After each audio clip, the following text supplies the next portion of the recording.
bless, everyone. Thank you so much for tuning in.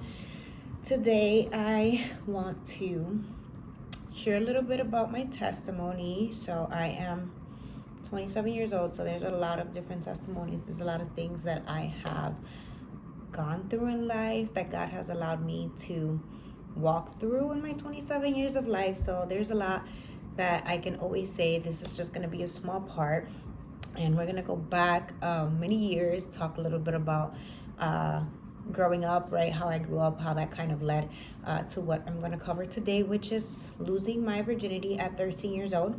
And you guys know that the main point of doing this, right? It's called Let's Talk About It, hashtag keeping it real. I'm all about keeping it real, not living this or portraying this so-called perfect life, but giving you the raw, real stuff, the stuff that's not always pretty. And I think that this is one in my story, right? In part of my testimony. I can't take it away. It's part of what makes me Jolie Mar. It's something that I lived through. And that was losing my virginity at 13 years old. So I want to talk a little bit about that. But before getting to kind of that point in my life and where I was, to have a better understanding, I do have to kind of share some things prior to that, right? So like my upbringing. So you guys know I grew up Christian Pentecostal. Was pretty much born into that. My parents were Christian before they decided to have me. So I was born and raised in church, always have considered myself a Christian. Obviously, I didn't always walk right in the way that a Christian should and live my life that way, kind of by the book, following the Bible, living a life that honored God. That wasn't the case. But I always did identify as Christian, always went to church, never stopped going. And my upbringing was, I'll share again bits and details, right? But there'll be different segments where I may have to continue to go back to that so you guys can really understand in depth a full picture. But full disclosure, anything that I always say, I'm grateful. I'm grateful to God for the parents that He gave me. In no way am I complaining about the way that I was brought up, the way my parents raised me. Very happy with the parents God blessed me with. My father's great, my mother's great. Do they both have their flaws? Absolutely. I do myself now as a parent. And I just hope at the end of the day, I can do a pretty decent job with my kids, right? I don't need them to say I was a perfect parent, but I just hope that, one day they'll be better parent than I was. And, I don't think that them ever highlighting maybe my shortcomings speaks and encapsulates everything as me as a parent. So anything that I do disclose, it's not what defines my parents. If I had to talk about my parents, I would definitely say they were great parents. I'm so grateful for the parents I've had. That does not mean they were perfect. They definitely had their flaws. So what I would say is I think one of the things that led me to potentially making the decision, because it was my choice, of losing my virginity at 13, right, being a Christian at the time and being born and raised in church. One of the things I think influenced my life heavily was at a very young age, I was exposed a lot to like sexuality. So I think I was exposed to a lot of things that you necessarily wouldn't or shouldn't let a child be exposed to. And again, this is all based on my experience, my opinion. Every parent is going to decide differently. But at a young age, like I would love to stay up late with my mom. My mom is a night owl, so my mom sleeps like during the day. Like her day starts like at 3 in the afternoon is when she's waking up. She's going to sleep like at 6, 7 in the morning.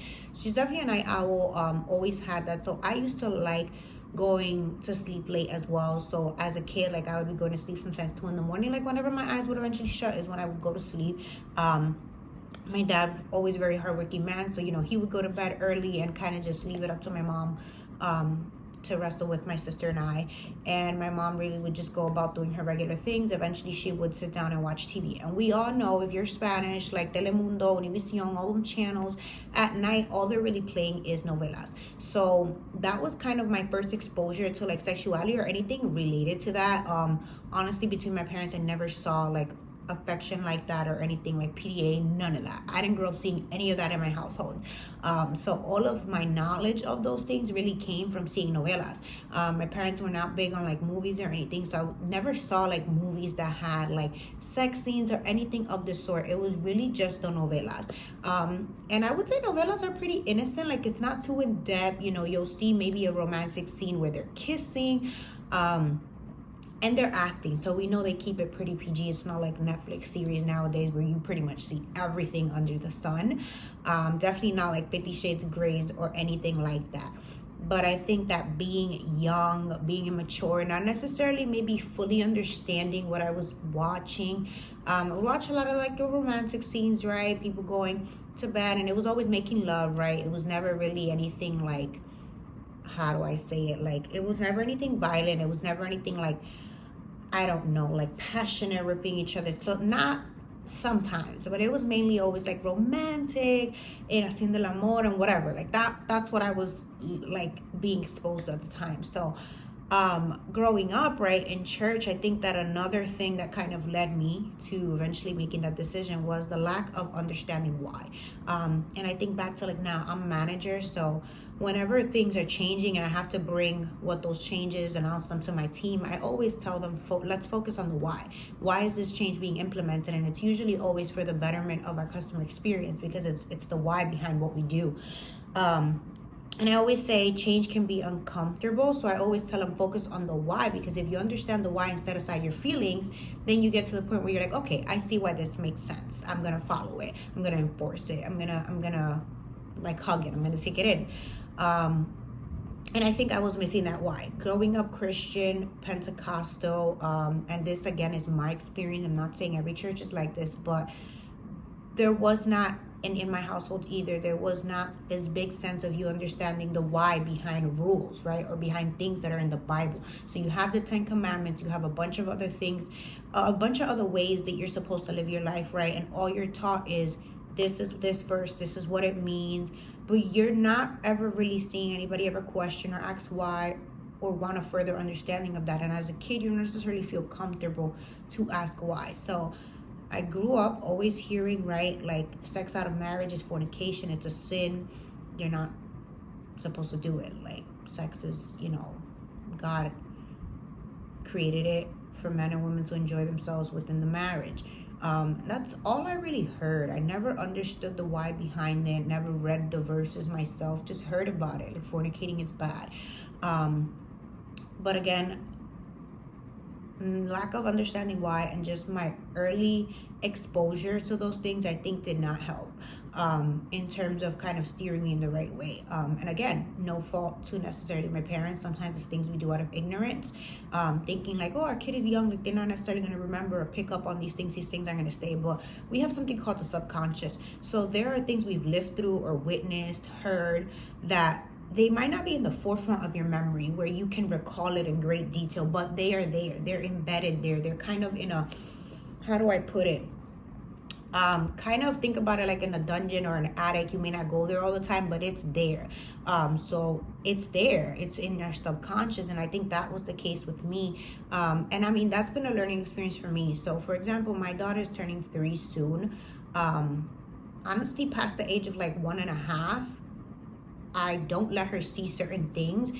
Even like regular like kissing scenes, I usually skip over them. And the reason for that is, yes, I want to normalize these things to her, but I want to normalize them to her in certain content, right? So we're watching a show and we see like these teenagers, kissing and stuff. Like, I want her to eventually understand that may be normal, right? If you like someone and you've consented and you guys have had an agreement. But I don't think right now she needs to be exposed to that, where she's going to have more questions than she is answers. And she's not necessarily going to ask me those questions because she's too young. She's just going to be seeing and receiving this information and not necessarily knowing what to do with it. And later on, it can develop into something. So I personally, based on my experience, limit the exposure my daughter has to certain things. So I'll skip over certain scenes. I won't watch certain shows with her, both that say things and do certain things. Again, just trying to protect her, because I feel like, yes, you should expose your kids to things, but I think that there's age appropriate times for you to decide, and every parent decides when your kids are all developing differently. My 1.5-year-old is by far nowhere where my almost 3-year-old was when she was 1.5. My 3-year-old is like, she's like a book. Like, she's just so smart. She picks up on things so fast. Where my other daughter, her development's just been different, right? She's just not there yet, doesn't say as many words, is perhaps maybe not, or at least right now doesn't appear to be as like, I don't know how to say it, but just my 3-year-old is really like, she'll see something or hear something and that's it. She learned it. So because of that, right, I've chosen to limit that exposure. But I think that those are definitely some of the factors that kind of led me, was that exposure at a very young age, not necessarily understanding that, and then not understanding the why behind everything I was growing up, learning based on my faith in terms of rules and how I was supposed to live life. I think another thing that played a key part in that was just the friends that I would get. And I really didn't understand why. I, to a certain extent, was very like timid, shy, you can say. My parents were technically very strict with me. Maybe as well that contributed. So I don't really know why throughout life I didn't make great choices in friends, to be totally honest. Like, when it came to school, the friends that I would pick were never really great. The only like pure friendship I can really think of, and like a good, she was good influence, was maybe like a kindergarten best friend that I had. But besides that, like, once I got into middle school, my friend selections were not great. I even, I would talk to my husband. I'm just like, I'm so grateful that God really like shielded me. And he really watched over me and protected me, because I put myself in so many wrong predicaments, like in places that I shouldn't have been in, accompanied by people I shouldn't have been accompanied by, doing things I shouldn't have been doing. And the fact that nothing bad like happened to me during those times, I'm so grateful to God for that, because I really was not making smart choices. I didn't have great friends. So I think that also influenced that. I had friends who at that moment were sexually active. It was like, this is normal, right? And this is a bigger testimony, but for most of my life, I battled with being Christian. I battled with being different. I did not want to be different. It was like, I wanted to go against the current so bad. I wanted to go against everything that I was like taught to be so bad. And came my rebellious stage and whatnot, which again is part of a different testimony. But I get to this point where I'm an adolescent. There's parts of me that are very like smart, parts of me that are very like aware of this decision that I'm about to make. And then there's other parts of me that are very still innocent, to a certain extent. So it wasn't like full blown, I didn't know any better. I definitely did. But there was still, you could say, some aspects that were like maybe not fully exposed to like everything out in the world and like fully knowledgeable about everything. So there was still some innocence, at least mentally. And I guess at that point, influenced by like what my friends were doing, how they were living their life at the moment, it was something that I definitely did think about. It wasn't something I decided on at the moment. I had thought about it. And honestly, I always say, I don't know if life would have been any different. But I always say that in a way, I'm glad it happened when it happened and who it happened with. And the reason that I say that in hindsight, now looking back, is because I was like playing around a lot in like that world and like learning things when it came to like sexuality and stuff, that I feel like if it didn't happen with who it happened and at the moment that it happened, I think it still would have happened. It just would have happened, maybe not in such a great, and when I say great scenario, I just mean like maybe just the circumstances would have been a lot worse. And definitely the person would have just, it would have been like a very momentary person in my life. Like, I probably would not know of this person's existence to this day. So I do thank God that even in that decision that I know perhaps didn't showcase him as my father, and me like living a righteous walk with God at that moment. And although it maybe was not a decision that obviously honored God. I'm glad that the Lord, like his word says, allows all things to work for our good. And it's crazy because you wouldn't think a Christian girl, losing her virginity at 13 would be something that would ever turn out to work for my good. So the reason that I say in hindsight, above all, like, I am grateful that it happened when it did and with who it did, is because I actually ended up losing my virginity at 13 and making that decision to lose my virginity at 13 to who is now my husband, Junior. And it's ironic, it's crazy that I lost my virginity to my husband. Obviously not when he was my husband, it was years ago, but like, at that moment when I made that decision, I very much was in love, maybe puppy love, but I was in love with him. I grew very fond of him. And again, I was like very exposed to that and was like experimenting a lot. And I decided I wanted to take that step. And in a way, I am glad that it was with him, because again, if it wasn't with him, I truly do believe it would have happened with someone else that possibly wouldn't be in my life. And honestly, God really does have a way of turning things around, because little did I know, right, when things blew up shortly after that and things got really messy, really dark for me for many years after that, and I struggled with many different things. Little did I know that years later, the same person I lost my virginity to would today be the father of my kids and my husband that I love dearly. So ultimately, I'm grateful for that experience. But when I think about what led me there, I think that those are definitely some things. I think that I was exposed to certain things at a very young age, even with my parents being Christian, right? Being Christian does not mean we are perfect. We're not perfect human beings. We're not perfect parents. And I think that that's definitely been a learning experience for me now as a parent as well, is what am I exposing my kids to, right? Even if it's something meaningless, like I think, oh no, she's young, she's not going to remember this. There's a subconscious. So at least for me, like, I've learned from that. I also think the why behind things is so important. Like, now as an adult, I remember like really wanting to focus on the why. Like, why is it that God, created sex to be enjoyed, as the Bible says, between a husband and a wife? And now that I'm married, like, I totally understand that. I think sex is a beautiful thing.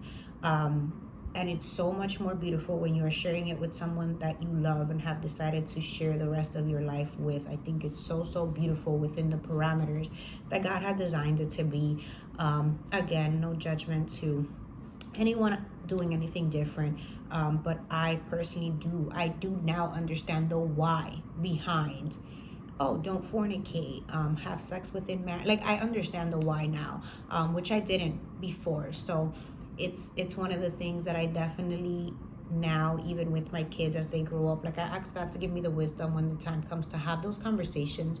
But more than anything, not just to teach them what a book says, right? This is what the Bible says, just do it.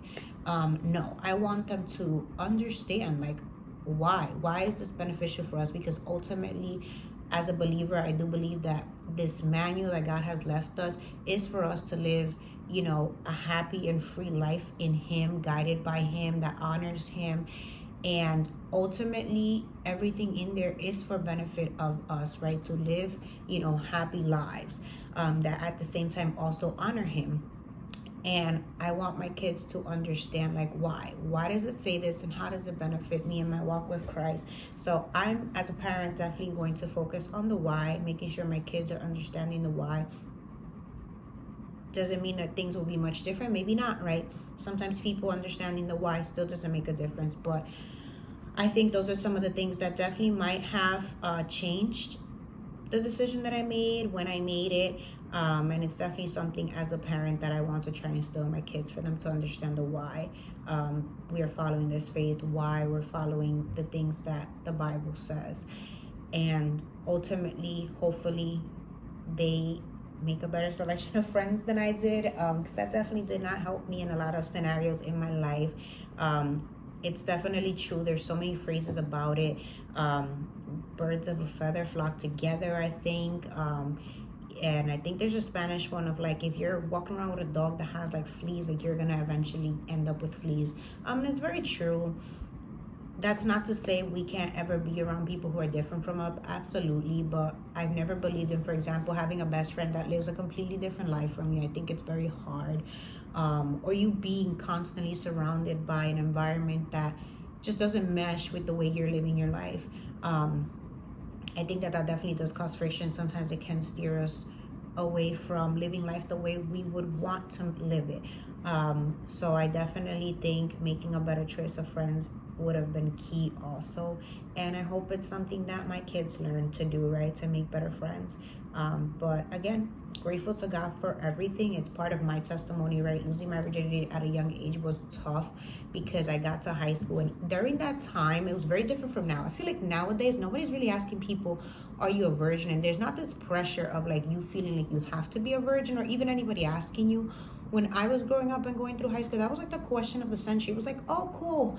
What middle school do you go to? What's your name? Are you a virgin? I feel like that was literally like part of the introduction. Like everybody wanted to know, and it was like boys and girls asking you, and you just had to be like out and open about it. And I remember not feeling super comfortable because I felt like it wasn't just a matter of, yes, I lost my virginity. No, I was not a virgin. It was a matter of telling a story because I knew I hadn't just lost my virginity kind of just like, oh, I was living a whole phase and decided to lose my virginity. No.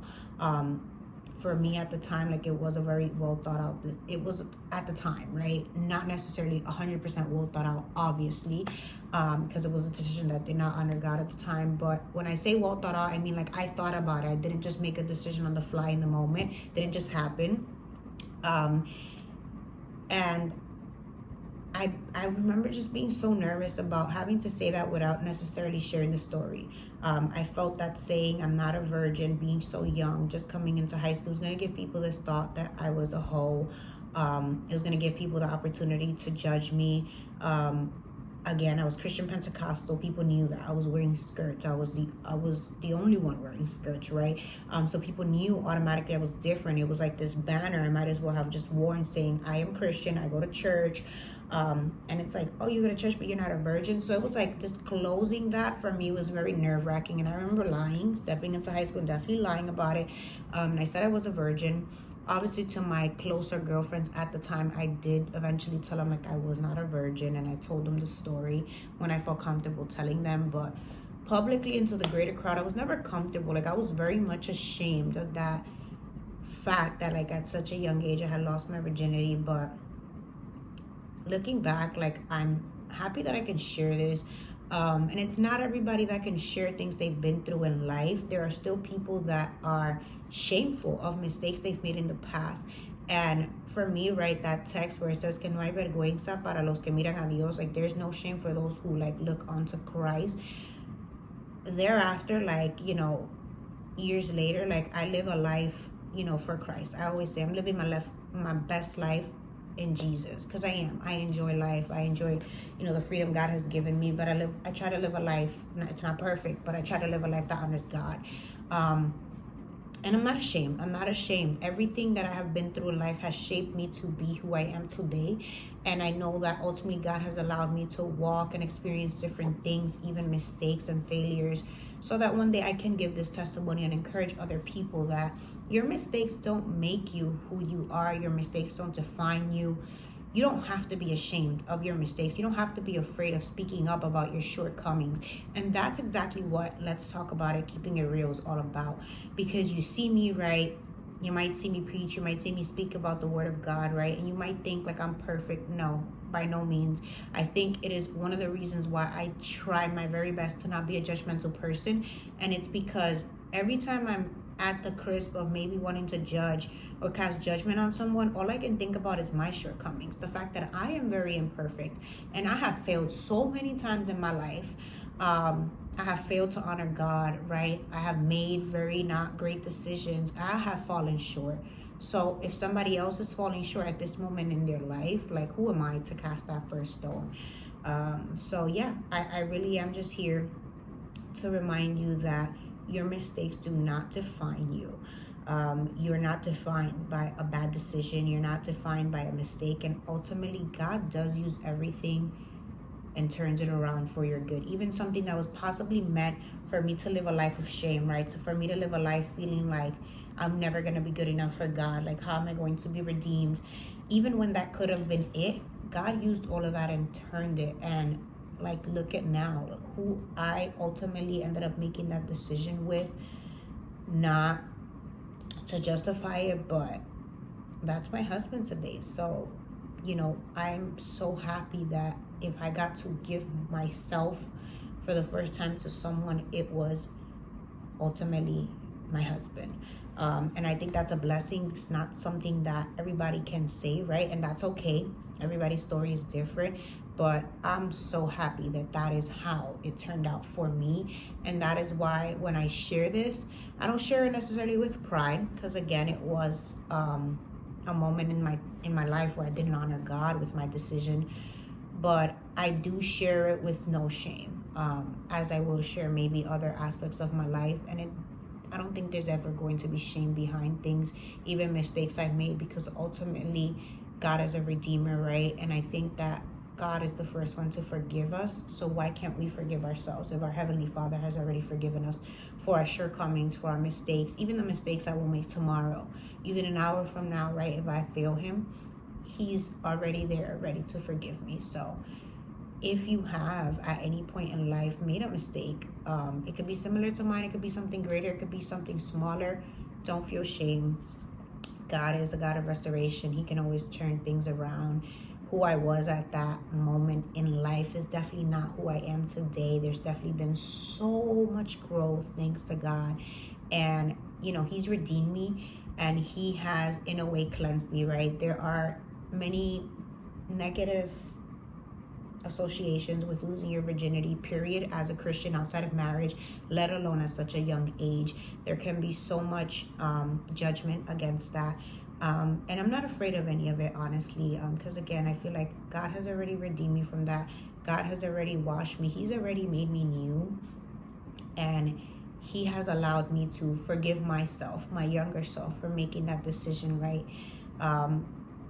And I think that God has allowed me to be at peace, not just with that decision, but other decisions, right? The way I chose to live my life that maybe was not in the best way that honored Him. I think, again, the past does not define you. It's not about what you did in the past. It's what are you doing now? And that is why I say that I happily try my very best to live a life that honors God. Am I going to fall short? Absolutely. Not going to be perfect. But I definitely put my best foot forward. And that is definitely the intent of my heart with all things that I do. So I want to encourage you that your mistakes definitely do not dictate who you will be tomorrow. So don't be ashamed. Tell your story, whatever that is. Like, forgive yourself if you have to. We make mistakes. We're going to continue to make mistakes. That's what makes us human, and it's a part of life, right? And ultimately, your mistakes may be the testimony that somebody else needs to hear. So I want to encourage you to not be ashamed. Don't be ashamed of your past. The past is the past. Focus on who you are today and how you can bring light to others through your past shortcomings, your past mistakes, your past experiences. God bless you.